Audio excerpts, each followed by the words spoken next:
आप सभी लोगों में से ज़्यादातर लोगों को ये पता होगा कि दी कंजरिंग एक सच्ची घटना पर आधारित एक फिल्म है।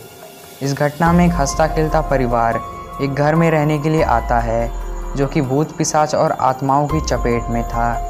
हालांकि इस फिल्म में जो कुछ भी दिखाया गया है वह कुछ हद तक सच है, लेकिन इन घटनाओं की एकदम पक्की जानकारी शायद बहुत ही कम लोगों को पता है। तो आज के इस वीडियो में दी कंजरिंग की असली कहानी के बारे में आपको बताएंगे। सन 1970 में ठंड के मौसम में रॉजर, उसकी पत्नी कैलरिन और उनकी 5 बेटियां एक फार्म हाउस में रहने के लिए रवाना हुई जो कि हार्सविले, रोड आइलैंड में स्थित था।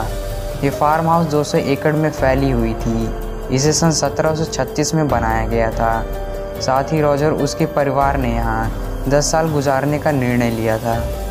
उनके वहाँ जाने के कुछ ही दिन बाद से उन्हें वहाँ वास करने वाले आत्माओं का एहसास होने लगा था। ऐसी कई छोटी छोटी घटनाएं हुई जिससे साफ साबित हो रहा था कि यह फार्म हाउस किसी अलौकिक शक्ति में है।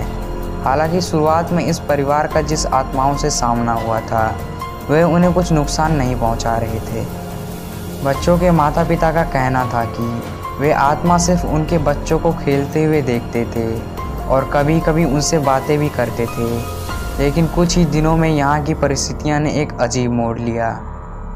रॉजर और उनके परिवार के घर में ढेर सारी असाधारण घटनाएं घटने लगी। ख़ास तौर पर रात को यहाँ अजीब सी डरावनी आवाज़ें आती थी। घर में दीवार पर लगे फ़ोटोज़ का अपने आप गिर जाना, सामानों का जगह बदल जाना, यहाँ तक कि कई बार बच्चों की बेड हवा में तैरने लगती थी।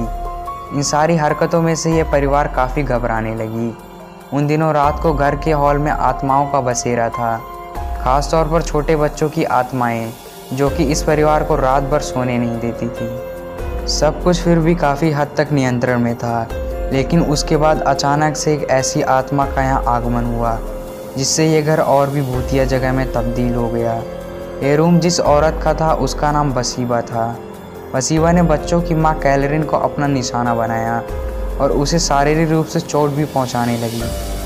कैलरिन के लिए यह समय बहुत ही मुश्किल का था क्योंकि बसीबा उसे रात भर जितना हो सके उतना चोट पहुंचाती थी। एक ऐसा ही समय आया जब इस आत्मा ने कैलरिन को बीच रात में नींद से उठाकर शैतानी आवाज़ में ज़ोर ज़ोर से घर से बाहर जाने को बोली। ऐसा करते वक्त वह ठीक कैलरिन के ऊपर बैठी थी। इस परिवार द्वारा बताया गया है कि यह रूम देखने में बहुत ही ज़्यादा डरावनी थी और इसका सिर गले की बाईं तरफ लटका हुआ रहता था, मानो कि जैसे गर्दन को मोड़कर तोड़ा गया हो। कैलरिन ने ऐसा भी बताया कि वह उसे सुई या फिर असेही किसी नुकीली चीज़ से बार बार चुभाती थी और कई बार उसके बिस्तर को ज़मीन से हवा में तैराने लगती थी।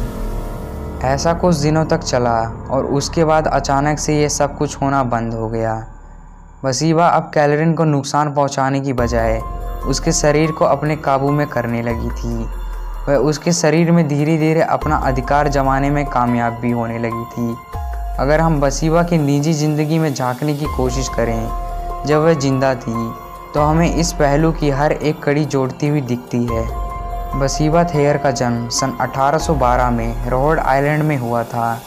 10 मार्च 1844 में बसीबा की शादी एक ऐसे व्यक्ति से हुई जिसका सरनेम सरमैन था और वह लोग अपनी शादीशुदा ज़िंदगी बिताने इस फार्म हाउस में आए थे। बसीबा को एक बेटा था और ऐसा बोला जाता है कि बसीबा के और भी 3 बच्चे थे जो कि बचपन में ही रहस्यमय तरीके से मृत अवस्था में पाए गए थे। इन सारी घटनाओं के कारण गांव में ऐसी चर्चा होने लगी थी कि बसीबा एक डायन है जो कि अपने ही बच्चों की आहुति देती है और उनकी आत्माओं को शैतान के हवाले करती है। ये बातें इसलिए भी फैली जा रही थी क्योंकि जब बसीबा की एक बेटी मृत पाई गई और स्थानीय पुलिस कर्मचारियों ने जांच की तो उन्हें पता लगा कि उस बच्ची के सिर में किसी ने ज़ोर से सुई चुभाई थी जिसके कारण उसकी मृत्यु हुई। इन सब के बावजूद बसीबा के खिलाफ कोई सबूत नहीं मिला जिसके कारण कोई उसका कुछ नहीं बिगाड़ पाया। सन 1885 में बसीबा की मृत्यु हुई। उसने खुद को फांसी लगाकर अपनी जान दे दी। उसने ऐसा क्यों किया ये शायद कोई भी नहीं जानता। बार बार इन घटनाओं की वजह से रॉजर ने वॉरेन की मदद लेने की सोची वॉरेन उन दिनों अपनी पैरानॉर्मल रिसर्च और थ्योरीज़ को लेकर काफ़ी मशहूर थे। उन्होंने कई लोगों की मदद करके उन्हें आत्माओं की चुंगल से बचाया था। ऐसे ही वॉरेन ने उस घर में प्रवेश किया। उन्हें वहाँ असाधारण शक्तियों का एहसास हुआ। लॉरेन वॉरेन को पता लगाते देर नहीं लगी कि कॉलरिन के शरीर में अब उसका कब्जा नहीं था, बल्कि किसी बहुत ही ताकतवर और शैतानी आत्मा के कब्जे में था।